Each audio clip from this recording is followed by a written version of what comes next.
Olá, você telespectador que assiste a TV Com, está entrando no ar o TV Com Debate dessa segunda-feira, dia 22 de junho, ao vivo, pela sua TV Com.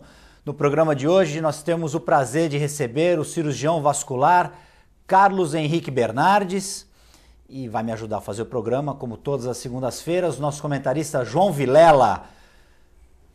Boa noite, doutor João. Doutor João Vilela, não. Doutor João Vilela, que também é advogado. É advogado, é doutor.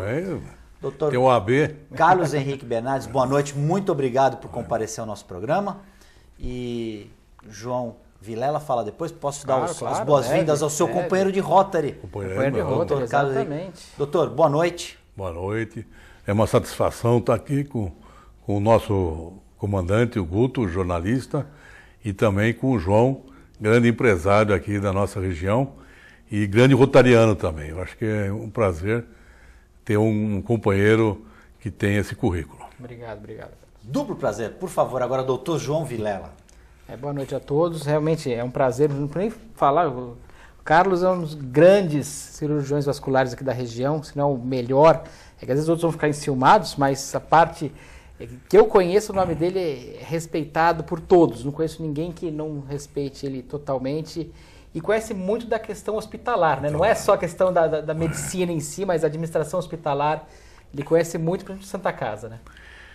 A Santa Casa, eu estou há 40 anos na Santa Casa, então eu tenho um conhecimento de muitos anos da área administrativa.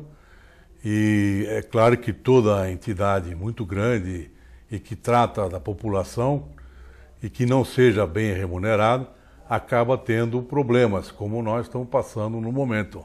Uma fase difícil e que há necessidade de ser resolvida, porque a maioria da população de toda a nossa região, mais ou menos 1.200.000 pessoas, elas são tratadas na Santa Casa.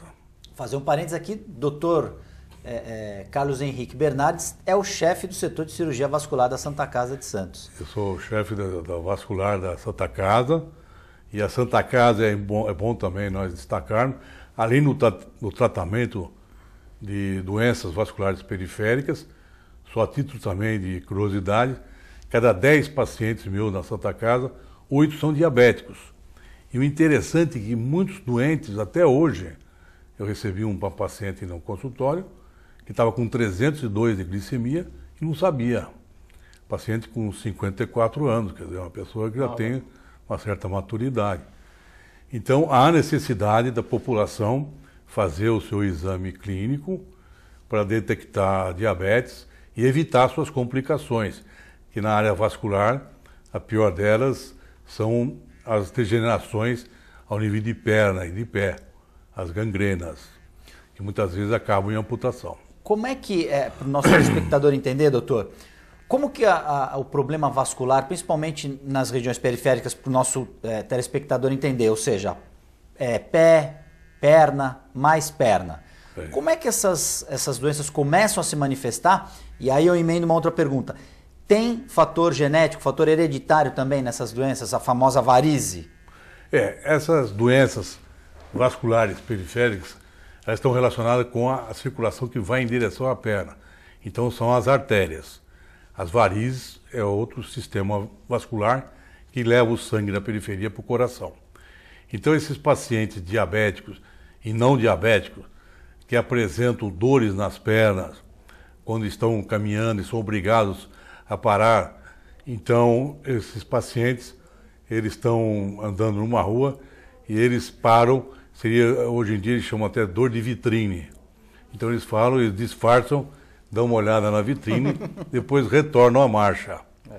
Então é uma dor que pode estar relacionada com a circulação arterial e deve ser tratada preventivamente para não chegar às suas complicações piores, que seria a alteração trófica ao nível de dedo do pé ou da perna e acabar numa gangrena. Essa dor de vitrine que o senhor está dizendo popularmente, ela é uma pinçada, ela é uma dor intensa? Como é que essa dor se caracteriza, doutor? Para o nosso telespectador, de repente, que estiver nessa situação, ainda não está sabendo que tem algum problema, para ele se orientar. Dor de perna é importante nós também destacarmos que existem vários fatores.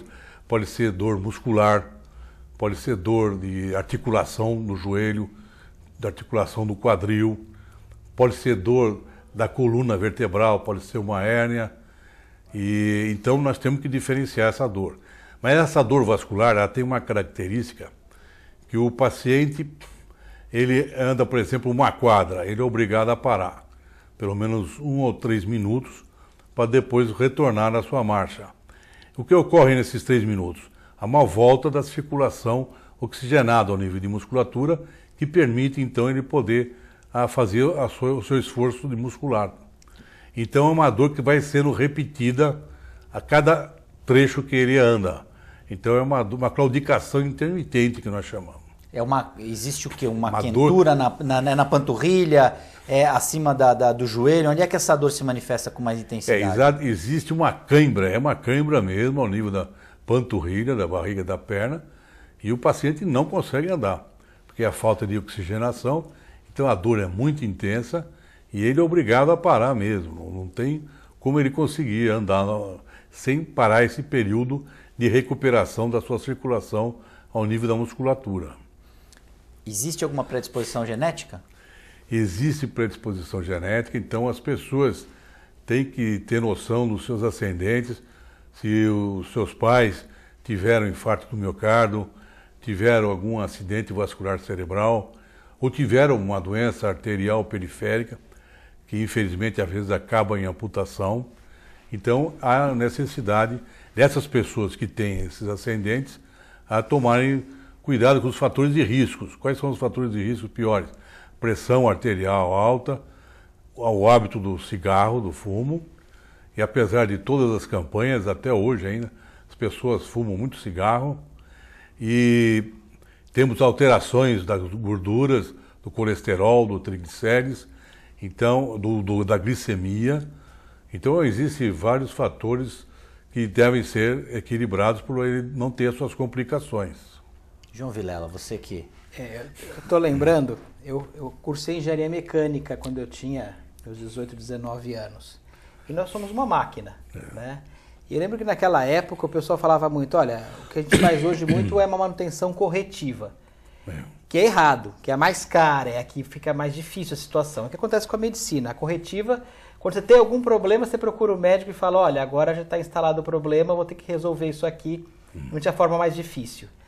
Aí nós temos a preventiva, que o cara vai lá, ele acompanha antes, faz a cada tempo, ele faz alguma coisa para poder evitar chegar na corretiva. Mas eu lembro que tinha um processo que era mais inteligente, que era a proativa. Era fazer formas, que o Carlos estava falando agora, e é perfeito, de melhorar a situação para que não aconteça nem a preventiva. Para que você aumente, então, não fumar. É uma coisa que eu não consigo entender hoje. Eu estava vendo que aumentaram em 9 tipos de problemas os cigarros atualmente. Saiu uma pesquisa agora, vi ontem à noite, inclusive, que eles colocaram mais amônia no tabaco. E essa amônia faz chegar mais rápido ao cérebro o prazer do tabaco. Eles colocaram de uma forma... E isso aumenta a chance de câncer, pelo que estamos analisando, altíssimo. O filtro mesmo, eles diminuíram algumas coisas no filtro. Parece de um jeito, mas fica de outro. Então, a indústria do tabaco cada vez mais viciando a pessoa.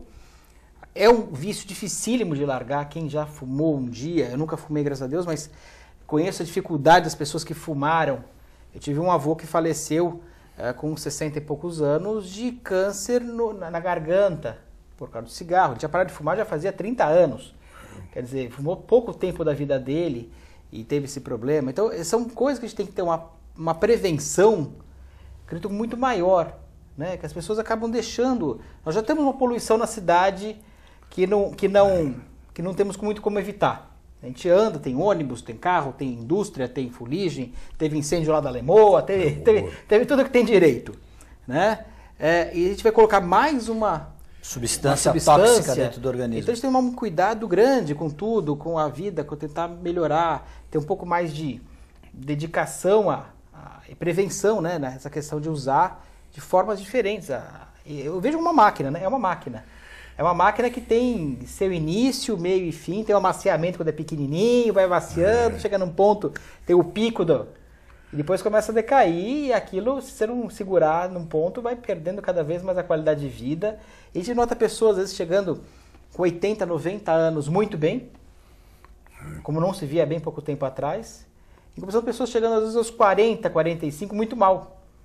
Também. Que é assustador também, né? A gente vê essa comparação, e tudo vai depender muito do hábito, né? Que hábito que a pessoa está usando, o que está comendo, o que está fazendo, como está se cuidando, né? Que é uma coisa difícil hoje em dia, as pessoas não se cuidam, não tem como. A própria vida deixa a gente de uma forma comendo errado, fazendo errado. Na sua especialidade, como é que se faria essa manutenção antes dela chegar na preventiva? Essa colocação do João é interessante, porque a vascular, ela atua em sistema de tubulação. Então nós temos que ter a nossa tubulação sem qualquer obstáculo, sem qualquer ferrugem ou qualquer alguma alteração que dificulte a circulação. E eu acho que a pessoa, tendo um controle nos hábitos de vida e fazendo algum tipo de exercício, eu acredito que todo mundo deveria fazer musculação, não no sentido, é claro, de ficar a pessoa como um atleta, o Arnold Schwarzenegger. Pois é, um artista, mas no sentido de deixar preparado fisicamente e melhorar suas condições cardiocirculatórias e respiratórias. Então eu acho que fazendo exercício, tendo uma boa alimentação, como o João já colocou, e tomando medicação, às vezes há necessidade de tomar medicação, que isso é interessante, porque às vezes os telespectadores, mesmo os nossos pacientes, acham que a medicação é só para o laboratório ganhar mais dinheiro. Não é. Está provado que os medicamentos, eles têm uma atuação. Por exemplo, as estatinas, elas transformam as placas mole da gordura em placas duras. E com isso evita que essas placas obstruam qualquer setor do corpo humano, ou no coração, ou na circulação periférica, ou no cérebro, ou na carótida, que a gente às vezes trata também ao nível de pescoço. Então eu acho que é importante esse cuidado todo e a medicação quando necessária, ou a estatina para equilibrar a parte lipídica e transforma as placas mole duras, que são melhores, que elas não acabam obstruindo os vasos, ou através de medicamentos também, vasodilatadores periféricos. Hoje em dia nós estamos utilizando o cilostazol, que é antifosfodiesterase 3, e aumenta o óxido nítrico na parede da artéria, aumentando a sua vasodilatação. Então está comprovado cientificamente que o remédio vai ajudar. Mas só o remédio salva? Não salva. Isso aí está provado, se a pessoa não parar com os fatores de risco, então ele vai ter uma complicação. Eu ouvi falar uma vez que, não sei se é verdade, vou até te perguntar, que é mais perigoso para quem tem 40 anos ter o risco do infarto, as artérias já estão mais duras, do que a pessoa com mais idade. Ou mesmo o AVC, porque a pessoa acaba tendo, já é mais flexível até as artérias, você consegue ter uma dificuldade, então é mais perigoso até quando é mais novo até, né? Esse dado é interessante também, que o João está colocando, porque existe muitas pessoas com 40 anos que estão com o seu organismo muito comprometido em relação às pessoas, por exemplo, que estão com 70 anos. Às vezes eu tenho um paciente de 70 anos, mas doutor, eu posso operar desde que as condições clínicas dele estejam boas. O paciente com 70 anos está melhor que um paciente com 40 anos. E o risco de um infarto no paciente novo é pior do que no paciente com mais idade. Porque às vezes o paciente com mais idade, ele desenvolve uma circulação colateral. Então ele tem mais chance de sobreviver. Enquanto que o mais novo, quando ele tem uma obstrução arterial, às vezes ela compromete todo o parênquima do coração e às vezes pode levar então a uma parada cardíaca e a morte da pessoa. Doutor, para as pessoas que estão nos assistindo entenderem, existem dois tipos, o senhor falou de tubulação, veias e artérias. Eu queria que o senhor explicasse a função desses dois grupos. Os grupos que nós temos é a circulação que sai do coração, que são as artérias, que vão em direção à periferia, que leva o sangue até os pés, as mãos e toda essa parte de tecido periférico. E as veias trazem o sangue da periferia, das extremidades, dos pés, das mãos, em direção ao coração. Então são os dois sistemas principais da circulação. Nessas doenças, a varize, por exemplo, ela acontece na artéria e na veia ou numa, independentemente da outra? Não, as varizes ocorrem só nas veias, nas veias periféricas e principalmente nos membros inferiores, porque são as veias dos membros inferiores que recebem a pressão da ação da gravidade. Então a pessoa, quando está sentada, como nós estamos sentados, sente uns 50 centímetros de água ao nível das pernas, de pressão, por causa da ação da gravidade. Se a pessoa ficar de pé, por exemplo, um dentista que fica horas, ou um dono de uma loja, ou algum vendedor de loja, da Design Gallery, então essas pessoas podem apresentar uma pressão que vai do coração até o pé de 90 centímetros de água. Então, a pessoa que está de pé sofre uma pressão maior e às vezes que tem assim uma predisposição a receber esse impacto são às vezes ao nível de perna. Porque é interessante a gente também ressaltar que a pessoa pode ter varizes, por exemplo, no braço, no abdômen, no tórax, só que essas varizes não têm uma influência tão importante como as dos membros inferiores. Elas não vão ser tão nocivas quanto... Não, ela sofre uma pressão que vai repercutir ao nível de pele e pode levar até a úlcera de perna no paciente por causa dessa pressão venosa que nós recebemos. Então o sistema venoso é diferente do sistema arterial. O arterial é que leva o sangue e o sistema venoso é que volta. Bom, qual é o pior? É o sistema que leva o sangue. Se ele obstruir, nós temos que lançar a mão de uma série de procedimentos para melhorar a circulação, que o paciente pode evoluir para uma perda da extremidade. Como o coração também, é claro. Se não houver um tratamento adequado da coronária, então ele pode levar a perda de musculatura ou até uma fibrilação atrial e o paciente pode vir a falecer. No caso da varize, quais são as indicações para tratamento? A pessoa descobriu que está com a varize. Bom, então é importante aí quando a pessoa tem uma... Não é que as veias, isso que é importante, as veias retilíneas dilatadas. Quando elas estão vertiginosas, estão insuficientes, ou através de manobras clínicas nós podemos lançar a mão no consultório, que temos uma prova chamada Rima-Brode-Trendelenburgo, consiste em colocar o paciente em decúbito dorsal, fazer a elevação do membro, colocar uns garrotes, pedir para ele ficar de pé e verificar o sentido da circulação. O sentido normal é disto-proximal. Quando nós tirarmos os garrotes, o sentido se tornar próximo distal, é sinal que as veias estão insuficientes. Ou então os métodos mais modernos, que todo mundo hoje tem conhecimento, que é o ecodoppler, que é o ultrassom que é feito rotineiramente na nossa região também. Tem vários serviços com excelentes colegas fazendo esses exames, que permite verificar se essa fena está insuficiente. Se ela estiver insuficiente, então tem que ser tratada, ou através de métodos modernos, ou então através do convencional, e ser bloqueada para ela não leve a pressão venosa para a periferia. E essa pressão venosa, conforme o estado do paciente, pode levar aquelas dermatites ocres, pode levar a celulites de repetição, pode levar a dermatofibrose, pode levar a pruridos, a pessoa pode ter coceira, eczemas. Então tem que ser tratadas essas varizes quando estão insuficientes. E essa fena também. No caso da inutilização da veia, ela é bloqueada e ela continua ali, não é preciso retirar essa veia? Pelo método moderno, nós temos hoje a laser, que a veia ela sofre uma ablação através das fibras de laser, e essas fibras de laser, então, elas vão provocando uma queimadura na parede da veia e vai bloqueando a veia. A veia fica no seu local.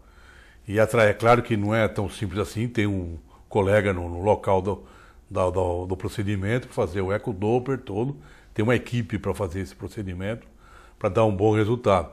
Quanto que na cirurgia convencional também quero dizer que não é ruim, mas é só que A recuperação do paciente é mais demorada, que consiste na introdução de um fleboextrator, que nós chamamos, uma haste metálica no interior da veia, e nós fazemos a sua extirpação.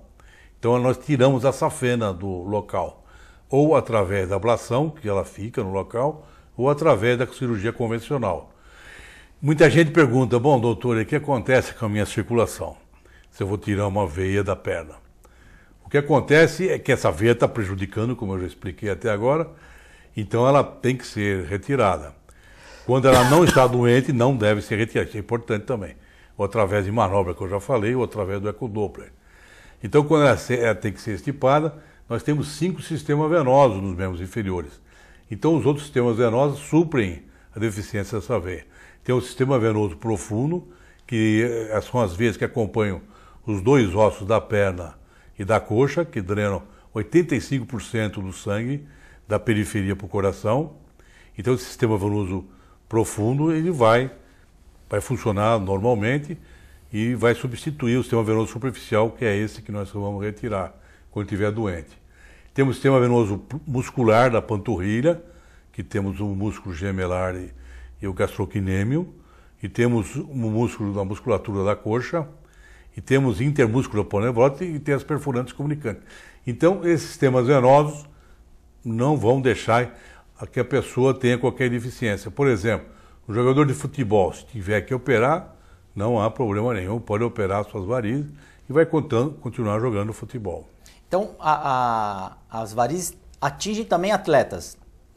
Os atletas também não estão livres de ter esse problema? Não, os atletas também podem vir a ter, se eles tiverem uma ascendência genética, tiver pais, avós com varizes, ou eles mesmos próprios, tiver uma tendência a ter varizes, podem vir apresentar, porque eles praticam o esporte de impacto. Então o futebol, por exemplo, pode levar ao aparecimento de varizes nos nossos jogadores.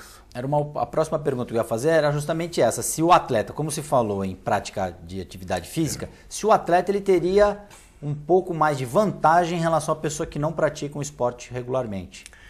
Pois o importante é claro que a pessoa, é claro que vai depender do tipo de atuação profissional da pessoa. Se ele necessitar de um preparo físico muito intenso, então ele vai sobrecarregar por causa do preparo das suas extremidades, né? Então ele pode vir a apresentar varizes, quem tem predisposição. E as pessoas que devem fazer ginástica é diferente. É fazer ginástica no sentido de estar preparado. Saudável, né? Saudável. Porque tem muita gente que vai, a famosa bomba, né, que o pessoal toma, que são hormônios, tem uma série. Aí é muito pior, melhor não fazer nada, melhor ser sedentário do que as pessoas que chegam e começam a utilizar produtos químicos para poder induzir o aumento do músculo. Aí deve ser um caos, né? Aí fica uma coisa mais complicada ainda, né? Exatamente, sua colocação está certa, João. Porque daí, se eles tomarem exatamente substâncias que sobrecarregam mais ainda seu sistema circulatório, e se eles tiverem uma tendência a ter varizes, pode vir a apresentar varizes nos membros inferiores. Nós vamos para um leve e rápido intervalo comercial, nós já voltamos.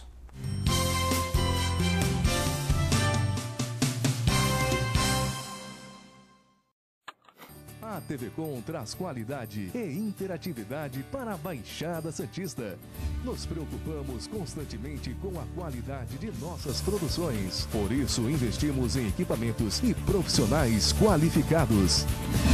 Nosso estúdio é, sem dúvida, um dos mais bem equipados da região. São mais de 40 metros quadrados de tecnologia. TV Com, sempre com você. Corta.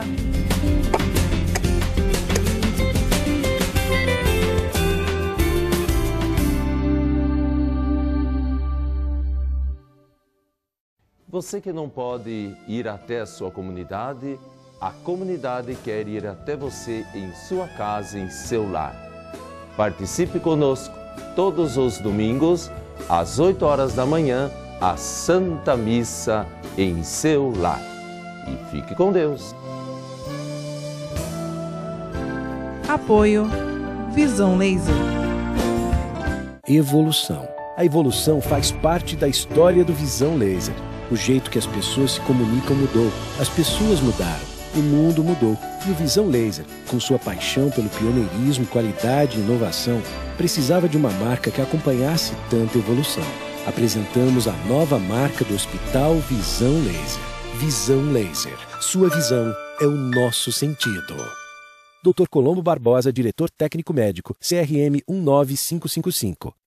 Buffet Maison Vanucci, um novo conceito em festa. Requinte e sofisticação no mesmo espaço. Atendemos todos os tipos de eventos, aniversários, casamentos, festas infantis e confraternizações. Venha conhecer nossos ambientes e faça o seu orçamento. Buffet Maison Vanucci, Avenida dos Bancários, 42.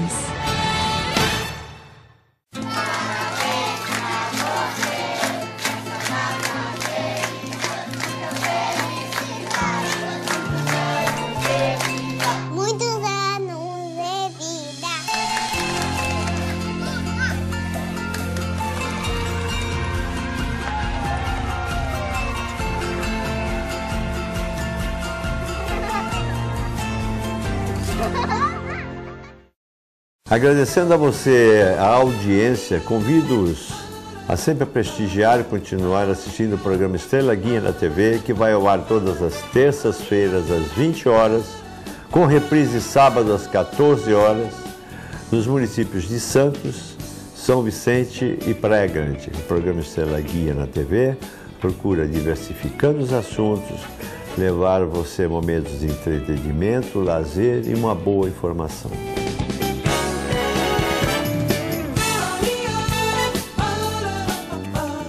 Se você quer algo diferente e está por dentro de tudo que acontece em sua cidade, mande dicas, sugestões de pauta pela nossa fanpage, facebook.com/tvcom.santos. Interaja com a programação da sua TV Com.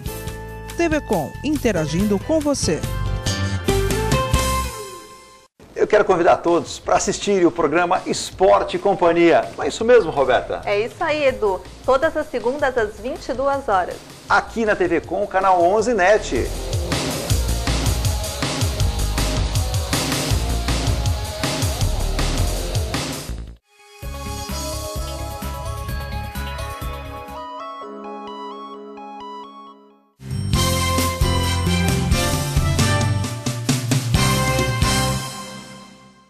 Olá, já estamos de volta, telespectadores, com o TV Com Debate dessa segunda-feira, 22 de junho, que traz aos nossos estúdios ao vivo o Dr. Carlos Henrique Bernardi, cirurgião vascular, e ao meu lado, João Vilela. A gente, antes de ir para o intervalo, para o break, a gente estava comentando dos problemas que as doenças vasculares, principalmente nos membros periféricos, nas pernas, elas acarretam. Eu queria perguntar para o senhor, doutor, o clima de Santos, ele favorece as pessoas que têm esse tipo de problema? A nossa região da Baixada Santista, no nosso verãozão, chega a 40 graus, então favorece as dilatações venosas. Não são todas as pessoas, claro, mas pessoas que têm predisposição, que têm uma ascendência, então essas pessoas têm que tomar um cuidado maior.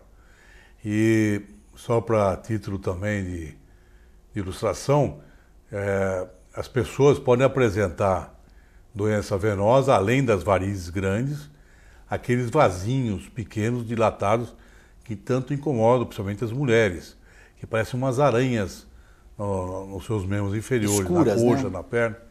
Parece que umas aranhas ao nível de perna, que, segundo os levantamentos que foram feitos, cerca de 60% da população acaba tendo algum tipo de alteração. Não estou dizendo que todas tenham a complicação mais grave das varizes, mas podem ter esses vasinhos também que tanto incomodam as pessoas. E ainda em cima da questão do clima, numa cidade ou numa região mais fria, a incidência e a probabilidade dessa doença ocorrer é maior, então? Por exemplo, a pessoa em Campo do Jordão, com 5 graus, 7 graus lá de temperatura, é menor a incidência e aparecimento de varizes. Mas não quer dizer que a pessoa lá não vai ter varizes também. Vai poder, e quem tem predisposição vai acabar tendo também. Mas os lugares quentes predispõem mais ao aparecimento das veias por causa da vasodilatação. Então, a vasodilatação que ocorre na periferia desses pacientes, nas suas veias, e quando não há um tecido de contenção normal, esse tecido de contenção normal seria o colágeno e a elastina, quando há uma alteração nesses tecidos de contenção, então pode vir a apresentar a doença varicosa, maior porcentagem que num lugar frio, que é onde há mais vasoconstrição e com isso deixa o tônus venoso mais tenso, mais constante do que em lugar quente como a nossa região. Então, por exemplo, se eu tenho um problema desse, para mim é melhor morar onde? Num lugar mais frio ou num lugar mais quente? Aí seria o ideal morar em lugar frio. Só que às vezes a pessoa não pode, por uma contingência profissional, ele acaba morando em lugar quente. Então eu acho que, é claro, que às vezes não dá para a pessoa escolher o local. Temos aparelhos de ar-condicionado que hoje temos aparelhos de ar-condicionado que controlam. E tem as meias elásticas. As meias elásticas é importante também a gente ressaltar, que elas não são só para embelezar as pernas das mulheres, mas elas têm a finalidade de comprimir as veias do sistema venoso superficial, que são essas veias que se dilatam e se tornam insuficientes, e elas comprimem essas veias, melhorando o retorno em direção ao coração. Então, as pessoas que têm uma predisposição, que, por exemplo, trabalhem muito tempo sentado, muito tempo de pé em regiões quentes como a nossa, devem usar meias elásticas, não com alta pressão. Isso que é importante também de ressaltar, porque a alta pressão, às vezes a pessoa sente um incômodo, as pessoas acabam não usando nada. Eu acredito que em torno de 20 a 30 milímetros de mercúrio já é suficiente para ter um resultado. E essas meias ajudam muito. Não deve ser utilizada para ginástica, porque essas meias elas impedem a movimentação da articulação ao nível de pé ou de joelho. Então, deve ser utilizada só quando a pessoa exercer a sua profissão ou quando está podendo, se quiser, ou quando tiver que ir num shopping ou fazer compras, pode usar também. Não é para dormir nem para fazer ginástica. E aproveitar, por favor. Salto alto. É uma coisa que as mulheres também, falou da meia, usam salto 15, salto... O salto alto também prejudica, porque ela dificulta a movimentação da articulação ao nível do pé, a tibiotársica, que a gente chama. Então, o ideal não é nem o tênis sem salto nenhum e nem esses sapatos com um salto muito alto. O ideal seria ter um salto pequeno no calcanhar para ajudar a movimentação. 1,5, 2 centímetros para poder ter... 2 centímetros, que seria o ideal. Mas é importante sim, porque o salto ajuda a fazer a movimentação da musculatura da barriga da perna, que é o coração periférico que nós chamamos de barro.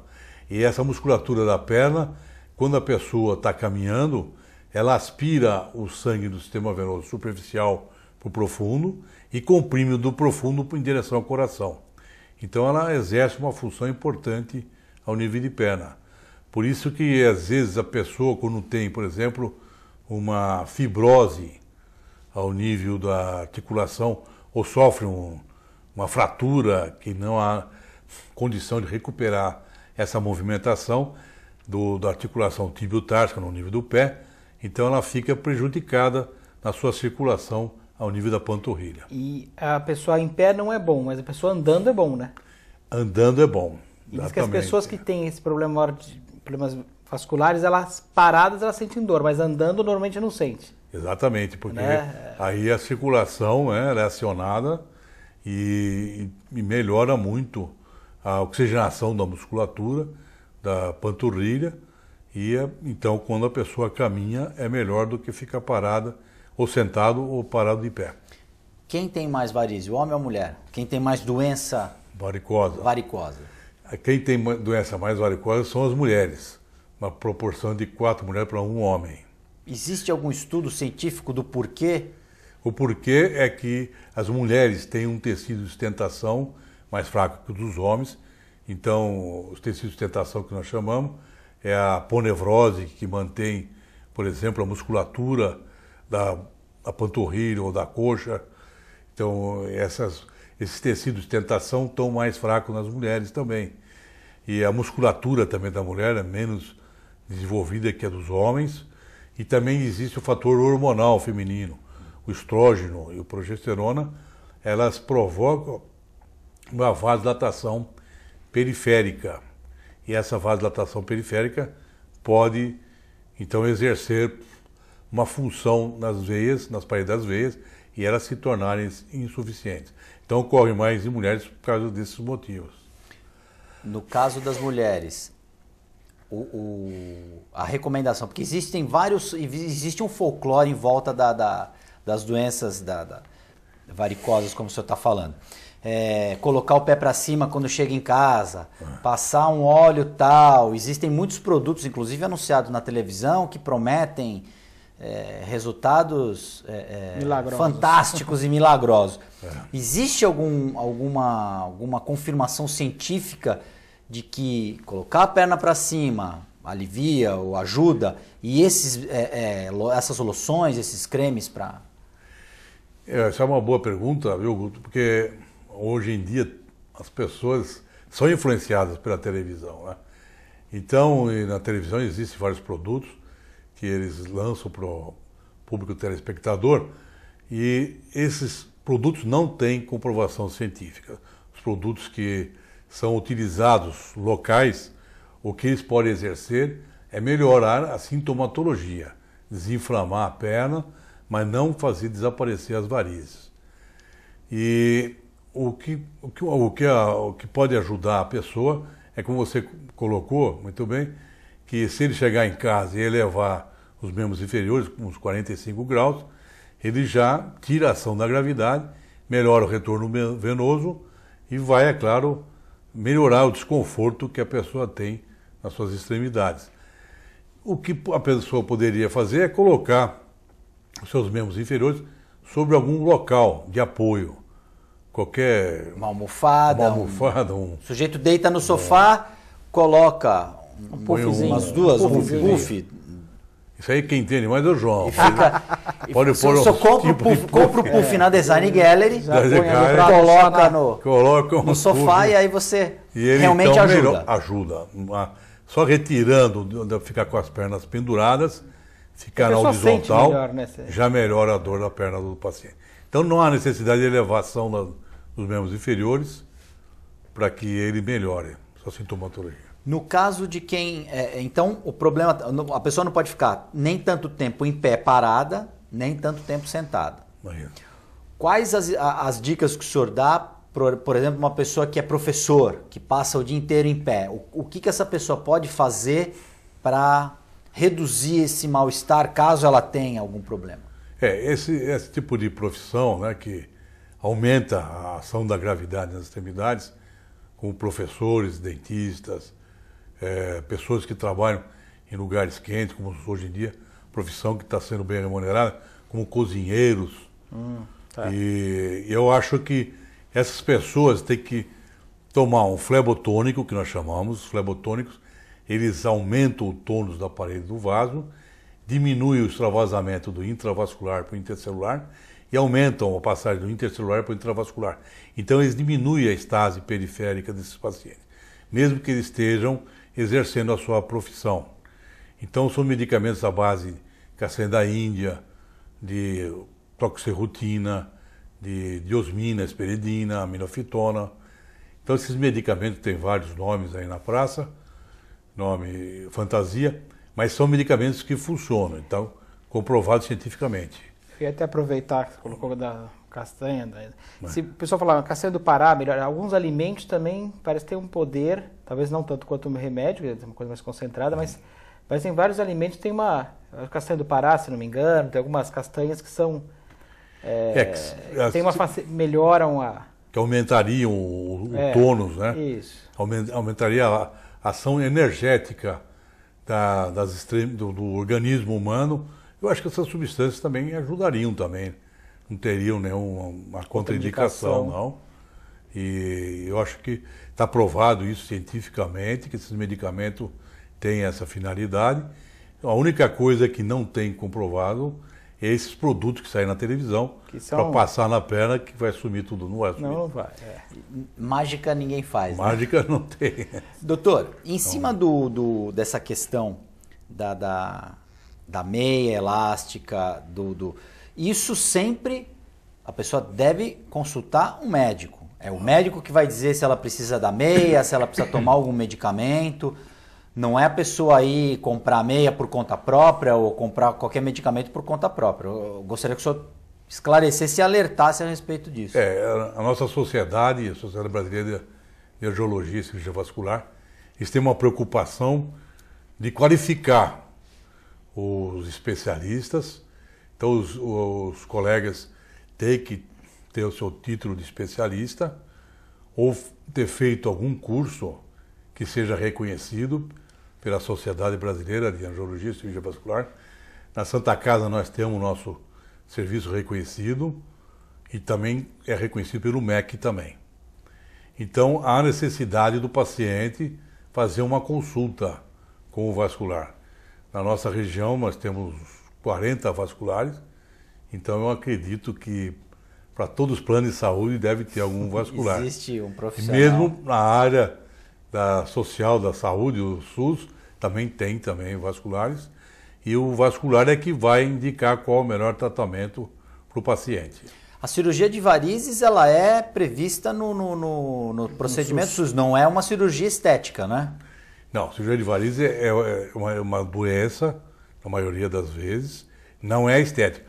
Hoje em dia está surgindo a parte estética dentro da cirurgia vascular, com a utilização de laser e também da espuminha, que é o polidocanol. Então, são procedimentos que são estéticos e que o colega, às vezes, cobra por fora. Isso aí nós temos que salientar que todo procedimento estético pode acarretar uma despesa extra. Agora, a cirurgia de varizes é uma cirurgia que é feita pelos planos de saúde e também gratuitamente na área da saúde da nossa região.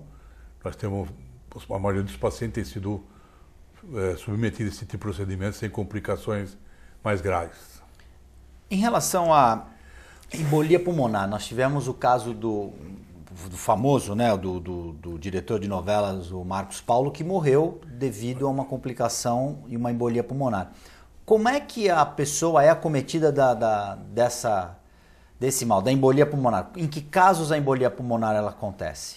A embolia pulmonar, ela ocorre após o paciente ter uma trombose venosa. A trombose venosa seria a obstrução de uma veia, que é o sistema de circulação, como o Guto já perguntou, já expliquei bem, que é o sistema de retorno. Então esse sistema de retorno ele vai levar o sangue em direção ao pulmão. Então quando tem uma trombose, por exemplo, iliofemoral, que nós chamamos, na região da virilha, dessas veias são calibres maiores, então nós podemos ter o deslocamento de um trombo dessa região que vai entupir a circulação do pulmão. Então, o que deve ser feito? O que deve ser feito é claro que, às vezes, o diagnóstico às vezes é confundido, porque às vezes a pessoa tem um inchaço da perna, tem dor na perna e às vezes confunde com uma dor muscular, às vezes a dor reumática, uma artrose do joelho, artrose do quadril. Então deve ser feito nesses pacientes com suspeita sempre o ecodoppler venoso para detectar essa doença, e se detectou essa doença tem que ser, algumas vezes, a maioria das vezes, internado e tem que ser tomado anticoagulante, no sentido de evitar a embolia pulmonar. Às vezes a doença é silenciosa. Por exemplo, a pessoa vai viajar de avião, hoje em dia aqui na nossa região, as pessoas viajam muito para os Estados Unidos, para Portugal, a colônia portuguesa é grande. Bastante. Então, esses voos ocorrem em torno de 10 horas ou 12 horas. E às vezes a pessoa fica sentada na sua cadeira, sem se movimentar, e se ela tiver alguma predisposição, ela pode ter tido uma trombose ao nível de perna, ou dessa região que eu já falei anteriormente, ao nível da prega inguinal e pode deslocar, a hora que uma pessoa for andar, ele pode deslocar e pode ter a embolia, como o Marcos Paulo teve e acabou falecendo. Então é no momento que a pessoa, por exemplo, se levanta da poltrona do avião para sair. Ele passou um longo tempo sentado, ele tem esse problema e aí ele ao se deslocar existe essa movimentação. Pode deslocar o trombo dentro da veia e se instalar no pulmão. Então as pessoas que têm alguma predisposição, hoje em dia, essas pessoas que já estão tomando medicação de prevenção, que é uma heparina de baixo peso molecular, que nós chamamos, para afinar 12 horas para afinar o sangue, 12 horas antes de viajar para partir para o exterior e 12 horas antes do exterior para cá. E então já faz uma prevenção. Corredor também, andar um pouquinho no corredor. Andar no corredor também é importante. Dá uma... Cada 2 horas tem que andar no corredor. Pode fazer uso também de meia elástica para prevenir. E não é só avião, pode ser também automóvel, pode ser de ônibus, trem. Então, se a pessoa ficar muito tempo parada, também quem vai viajar de automóvel, às vezes me pergunta, o que eu posso fazer? Se a viagem for de 6 horas ou para num posto de gasolina, dá uma voltinha. Tem que andar um pouco, tomar um café. Uma pergunta para o senhor João Vilela. O senhor, quando foi à China, o senhor andou no corredor do avião? Não, então, na realidade, até comentar isso. Antigamente tinha as viagens diretas, né? Para o Japão, para a China, lugares que são muito longe. E é uma viagem que dá em torno de quase 30 horas, se for pensar bem o que vai dar, né? De viagem, realmente, eles são 24, 25 horas de avião, mas o restante também você fica parado, esperando o avião decolar, aquela questão toda chegou, vou ficar esperando, dá quase 28 horas. Então hoje, antigamente tinha, a Varig tinha esses voos que iam direto para o Japão, sem escala, sem escala, ou parava só para abastecer e já levantava voo. Hoje não, hoje é obrigatório você parar nos aeroportos. Você pode ir pela África do Sul, você pode ir pela Europa, pode ser pela Holanda, pela França, pela Alemanha, por onde for, e você pode pelos Estados Unidos. Mas de qualquer forma você vai viajar 12 mais ou menos, fica em torno de 7 horas no aeroporto, andando, para depois pegar o outro voo e seguir. Porque senão você não aguenta. Provavelmente até de uma forma proposital, para fazer com que as pessoas circulem. Você poderia ir direto. Você poderia parar, abastecer e ir. Não teria problema nenhum. Que aliás é o que a gente quer. A gente quer chegar logo no destino, ou então logo em casa. Logo seja proveitoso. Chegar bem. No caso do Marcos Paulo, ele foi do Rio de Janeiro a Manaus. São 4 horas. É um bom tempo. Ele escapou de um câncer de esôfago, que também é muito agressivo e letal, e acabou morrendo de embolia pulmonar. Sem, inclusive, segundo relatos, sem perceber, porque tinha acabado de... É tão rápido assim, é silencioso. É muito rápido, né, doutor? Isso que eu ia perguntar. A embolia, no momento que a pessoa faz que ela sai daquele ambiente que ela está em repouso, há tempo existe como salvar uma pessoa, um pronto atendimento, alguma coisa? Ou... Aí vai depender do grau de comprometimento do pulmão. Se for uma obstrução maciça, o paciente tem pouca chance de sobreviver. Agora, se for microembolia, às vezes ele tem uma falta de ar importante, um desconforto, mas dá tempo de socorrê-lo. E no caso, esse socorro, como é que... Por exemplo, ele tem que tomar anticoagulante. Eu tenho a sorte de pegar um voo com o Dr. Carlos Henrique Bernardes. Aí tem uma pessoa que se manifesta ali. Qual seria o primeiro... Essa pergunta é interessante, viu, Guto? Aí o que o avião deveria ter? Ele deveria ter uns medicamentos de emergência. Então deveria ter um anticoagulante, né? Que é o Clexane, 40 miligramas, 60 miligramas, que é fácil de ser acionado, ele é subcutâneo, é só fazer um botão na barriga ou qualquer outro local e já vem todo pronto o kit. E injeta rapidamente. A ampolinha já vem pronta para ser aplicada. E o medicamento já age em torno de 2 a 3 minutos. Então, muitas vezes, poderia salvar o paciente. Agora, o problema é que, eu acho que, pelo que você sabe, segundo os estudos que eles fazem, as pessoas que têm essa complicação em voos longos é muito pequena, mas mesmo que seja se você salvar eu acho que já está justificado. Mas teria que ter uma farmácia pequena E no caso, como o senhor está explicando, não haveria necessidade da tripulação, dos comissários, Conhecer, terem uma né? capacitação muito grande, não tem. muito específica, porque como você explicou, o botão, vulgarmente, nós pegamos a pele assim, não é? Portanto, a pele... E aí faz injeta coloca a agulha e injeta o líquido. Porque ela já vem preparadinha, a dosagem já vem kit prontinha para ser aplicada. Para ser aplicada. Então, a recomendação. A gente que não tem a sorte de pegar um avião ou viajar por um longo período com o Dr. Carlos Henrique, tem que ter se exercitar ao longo do trajeto, Isso. vai viajar, sabe que tem o problema, consulta o médico antes, explica que vai fazer uma viagem longa, seja ela de avião, ônibus, enfim. Automóvel. Vou passar muito tempo numa determinada posição e o médico vai dar toda a orientação. Caminhoneiro tem muito problema, né? Caminhoneiro que dureza, eles têm que fazer uma... Eles vão... Cumprir o período... Sem contar que muitos frete. O tal do rebite, né, que é para aumentar a capacidade de ficar acordado e acaba gravando todo o resto também. É um perigo hoje. O caminhoneiro no Brasil é assustador, porque eles têm que cumprir a meta de tempo nessas estradas que nós temos, não podendo parar estradas. Em alguns postos de gasolina por causa até da segurança. Assalto. Para lá, peraí. Da falta Depende dela. do lugar, né? Você não pode parar. Não. E o cara tem que chegar e dobrar 24, 36, 48 horas sem dormir, muitas vezes, naquela posição, dirigindo. Quer dizer, o risco para as pessoas que estão em volta ali é absurdo, né? Para os outros carros, para ele mesmo, claro.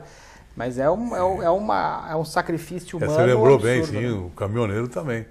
Passa às Eles vezes muito mais ter tempo uma do que... disciplina, né? Ou a cada 2 horas teriam que parar. Pois é, e não tem essa possibilidade. Nesse caso, ficaria comprometido, porque se ele a cada 2 horas tiver de parar, Tem que parar. para fazer um exercício, para esticar a uma perna rodada. e tal, ele fica com o tempo que já é Curtíssimo. bem estreito de cumprimento de prazo, fica complicado. Mas é importante que as pessoas tenham esse cuidado, né, doutor? É importante e está provado isso cientificamente que pode ocorrer. Então, é importante fazer a sua prevenção. Nós temos comissão de prevenção de embolia, de trombose venosa em hospital. Eu acho que esse assunto também deveria ser levado para outros setores, como essa área aí de aeronáutica, As de CIPAS viagem. dos setores laborais, as CIPAS empresa, poderiam abordar isso também, nas sim. empresas, os sindicatos poderiam fazer esse tipo de Podia trabalho ter uma também. orientação, sim, eu acho que é importante. Então, para a gente fechar essa questão das orientações para quem vai viajar, consultar o médico, fazer um percurso, se for o caso do avião, andar um pouco. Existe um tempo, uma relação de tempo, vou viajar tantas horas, preciso fazer tanto tempo de caminhada. A cada 2 horas andando já, eu acho que é mais do que suficiente, né? Porque A cada a pessoa 2 horas já vai aciona conhecer uma parte do avião, por exemplo. Cada parte do avião vai se movimentar, eu acho que já é suficiente. E se houver algum fator de risco, então ele deve tomar a sua injeção, que é fácil de ser aplicada. A própria pessoa pode aplicar em si mesmo. E já vem o kit pronto, 12 horas antes de embarcar e 12 horas na sua volta também deve ser acionada a medicação. Por que esse prazo de 12 horas, doutor? Porque é o tempo de ação do medicamento. Então é uma prevenção de 40 miligramas, 12 horas antes, e tem estudos comprovando que ele tem uma atuação de prevenção. Quer dizer, o paciente não está anticoagulado, mas ele está protegido, de uma certa forma, de vir a ter uma trombose ou uma embolia pulmonar. Então, 40 miligramas.